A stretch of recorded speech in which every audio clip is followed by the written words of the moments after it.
Hi, and hello, all you bold, beautiful, and brilliant souls who are so highly evolved. I am Davina Shemaya with glasses today. Um, Today, I want to talk to you about 5 reasons why you should go full no contact with the narcissists in your life, and especially your parents. Number one, and you've probably heard this, but narcissists will never change. Um, it's really important to understand that this is a mental illness, and the very nature of this illness is such that they don't have, enough of the, I don't know how to explain it, but, they don't want to look at themselves. They won't even admit that they have a problem. And that is the first step to change is saying, okay, I have some issues here to deal with. And so I'm going to go see some counsel, go get some counseling, but they will not, they just cannot change. I imagine it's very, very, very, very, very extremely rare. And even so, I imagine that narcissists would not be able to really make a whole lot of progress. Yeah, this, it's hard to face the fact that your parents were, or one of your parents was a narcissist. This is not something that happens overnight, that you just wake up and, oh, my parent is a narcissist and I'm going to go no contact. This is a gradual process of waking up, taking off our rose-colored glasses of what we thought our parents were. We thought our parents were these loving, compassionate people who cared about our needs. And so it takes time to peel off these layers of denial and to be like, okay, one or both of my parents have a severe mental illness that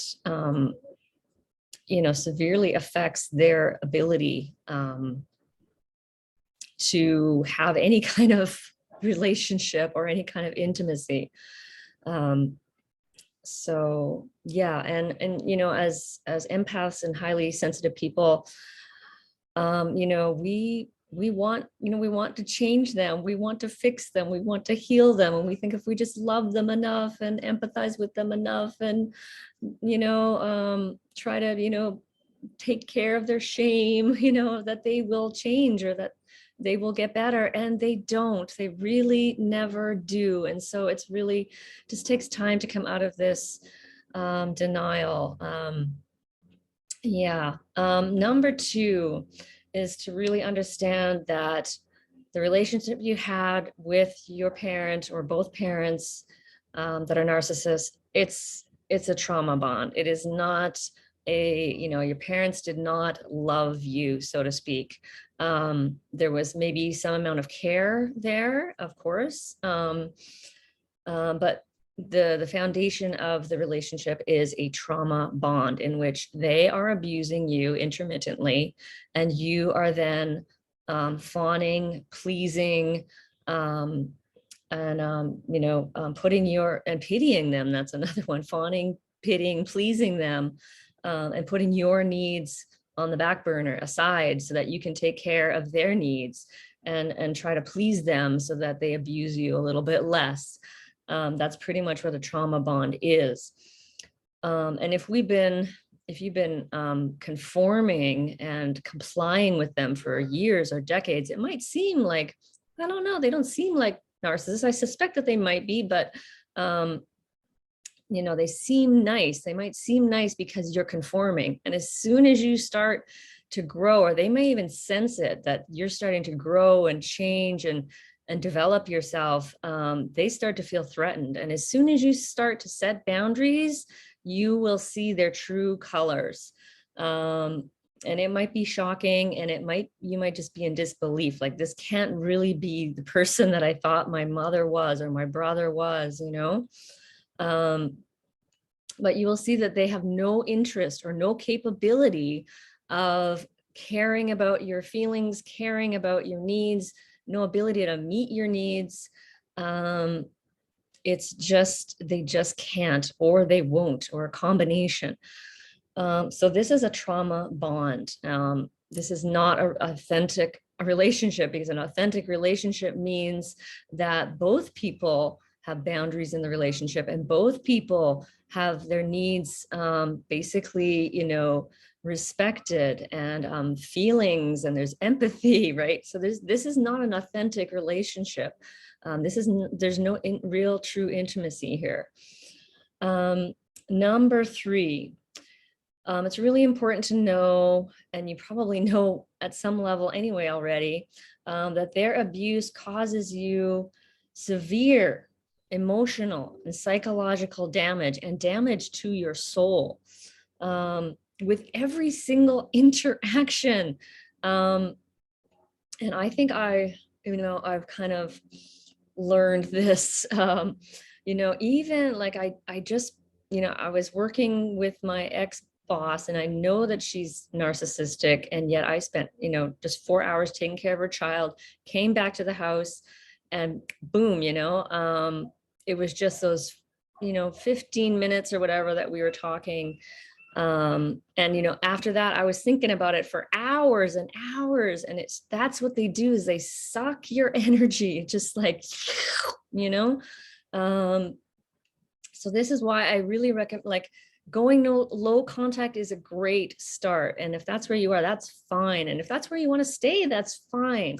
I'm just telling you my opinion and my experience. In my opinion, it's not enough to just go low contact. It's a great step forward. But even that little bit of contact means that, from a spiritual perspective, your energy field, you still have that kind of string tied to them. And somehow our subconscious knows that, our soul knows that. And in my experience, when I cut complete ties, there was something that changed in my psyche, in my soul. It was a deep change that I'm saying, no more abuse. No, I'm not going to be your garbage can, no. That is a really powerful thing. But wherever you are in the process, it's totally fine. This is a process. It takes so much, painstakingly, takes patience, so this is, again, just my perspective. Number 4, you may have heard of the fog, which is the fear, the obligation, and the guilt. And these are often reasons why we stay, we feel an obligation. We say, well, they're our parents, right? And we feel guilt when we aren't, like, going to the family dinner or whatever. But it's important to understand that they have conditioned us to feel these feelings of obligation and guilt, and so really when we stay in these relationships, we are abandoning ourselves. So we're afraid to abandon them and make them feel bad, right? Like, but really when we're staying, we are the ones that are feeling bad. We're the ones that feel terrible, because we're abandoning ourselves and our integrity and our values. I know there's a lot of taboo about, leaving your parents, or, going no contact. It's our culture is like, be loyal to your parents no matter what, which is crazy. And we might have heard people say, but they're your parents. And if you finish that sentence, it's like, but they're your parents so they can abuse you? Like, no, right? No, it doesn't matter what label you put on them, whether it's mother, father, brother, sister, aunt, whatever. If they're an abuser, they are an abuser. Really, if you think about it, it should be against the law, it should be a crime. And unfortunately, emotional and psychological abuse is not recognized as a crime, as, the physical abuse is. But yeah, so it really comes down to, are we being loyal to ourselves and to God? And because we are here to flourish and to shine, really. We often fear that, fear of abandonment, fear of being alone, fear that we might not make it without them, because again, they've brainwashed in us into thinking that we can't survive without them. But the truth is that we're most lonely when we're abandoning ourselves. It's very interesting, but that loneliness that you might feel, it doesn't come from actually being alone. It comes from when we're, abandoning, our needs and, dismissing our feelings, or, not living with integrity. So this is where the real true loneliness comes from, when we are aligned and with our true self and our soul and with God. There's a feeling of great connection and belonging. And I wrote number 5. I think maybe number 5 was part of number 4. Number 5 is, you're amazing and you're an incredible person. It's really like a 180. You probably thought that for many years that you were the defective one and probably were the scapegoat. But you flip it around and you were the gifted child in your family. You were the brilliant one, the highly intelligent one, the emotionally intelligent one, highly creative, highly intuitive, very highly aware. You had so many gifts and abilities, and your parents, because of their complete lack of they saw you as this threat, that they could not allow you to develop into that person that you truly were and truly are. So it's really important to understand how incredibly amazing you are, and that you deserve to be around people who are going to be of benefit to you and uplift you and help you to flourish, not around people who are going to squash you down and oppress you and, demean you and all that stuff, So yeah, you are valuable, you are worthy, and yeah, you're really a gift to this planet. Really, truly. We are the ones who are awakening and who are, changing the energy of this entire planet, one by one.